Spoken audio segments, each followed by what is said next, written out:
বিশ্বব্যাপী কোটি কোটি রেসলিং ভক্তদের হৃদস্পন্দন এখন একটাই নাম, রেসলমেনিয়া 41। আর এই বছর ইতিহাসে প্রথমবার নেটফ্লিক্সে লাইভ। 7 বছরের অলিভার বাবার হাত ধরে প্রতিদিন ঘুম থেকে উঠে দিন গুনছে, কারণ এবার সে ঘরে বসেই দেখতে পাবে তার প্রিয় রেসলারদের একেবারে রিং সাইডে।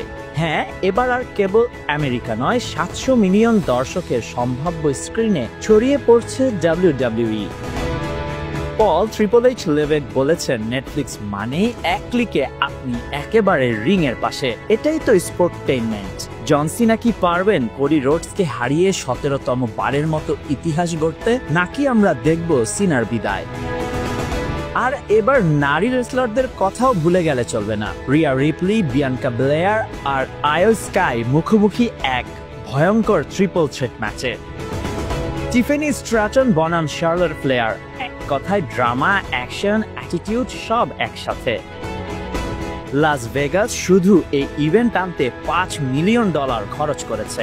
নেটফ্লিক্স বলছে, আমরাও খেলাধুলায় 1 নম্বর হতে চাই। আর রেসলমেনিয়া 41 হতে যাচ্ছে তাদের প্রথম এবং সবচেয়ে বড় পরীক্ষা। তাই প্রস্তুত থাকুন, কারণ it's রেসলমেনিয়া time. Desk report, news now 24 becomes legendary.